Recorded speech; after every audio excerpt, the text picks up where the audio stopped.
মহান নবী হজরত ইউনুস আলাইহসালাম তার কওমকে আল্লাহর পথে আহ্বান করতেন, কিন্তু তারা সত্যকে অস্বীকার করত এবং তার কথা শুনত না। বারবার বুঝানোর পরও তারা অবাধ্য রয়ে গেল। তখন তিনি তাদের আল্লাহর গজব সম্পর্কে সতর্ক করলেন। অবশেষে কষ্টে ভরা হৃদয় নিয়ে ইউনুস আলাহিসাল্লাম শহর ত্যাগ করলেন। তিনি একটি নৌকায় উঠলেন, কিন্তু হঠাৎ সমুদ্র ভয়ঙ্কর ঝড়ে উত্তাল হয়ে উঠল। নৌকা ডুবে যাওয়ার আশঙ্কায় যাত্রীরা লটারির মাধ্যমে একজনকে সমুদ্রে ফেলার সিদ্ধান্ত নেয় এবং সেই লটারিতে ইউনুস আলাইহিসসালামের নাম উঠে আসে। তাকে সমুদ্রে নিক্ষেপ করা হলো, আর তখনই এক বিশাল মাছ তাকে গিলে ফেলল আল্লাহর ইচ্ছায়।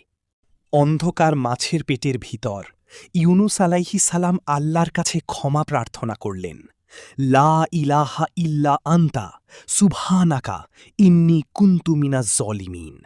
অর্থ, হে আল্লাহ, আপনি ছাড়া কোনো উপাস্য নেই, নিশ্চয়ই আমি ভুল করেছি। তারই আন্তরিক দোয়া আল্লাহ কবুল করলেন এবং তাকে মুক্তি দেওয়ার সিদ্ধান্ত নিলেন। মাছটি তাকে সমুদ্র তীরে বের করে দিল।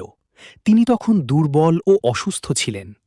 আল্লাহ তার জন্য একটি গাছ জন্ম দিলেন, যার ছায়ায় তিনি বিশ্রাম নিলেন এবং সুস্থ হয়ে উঠলেন।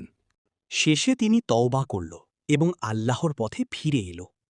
এই ঘটনা আমাদের শেখায়, আল্লাহর কাছে সত্যিকারভাবে ফিরে গেলে তিনি অবশ্যই ক্ষমা করেন। আপনার কাছে ছোট্ট একটা রিকোয়েস্ট, আপনি যদি আমার চ্যানেলে নতুন হয়ে থাকেন তবে সাবস্ক্রাইব করে আমাদের পাশে থাকুন এবং একটি লাইক দিন, যাতে আমরা আরও নতুন কন্টেন্ট নিয়ে আসতে পারি। আপনার একটি লাইক ও সাবস্ক্রাইব আমাদের আরও ইসলামিক ভিডিও বানাতে উৎসাহ দেয়। দয়া করে আমাদের সাথেই থাকুন এবং পরবর্তী ভিডিওর জন্য আমাদের চ্যানেলটি সাবস্ক্রাইব করে রাখুন। ধন্যবাদ।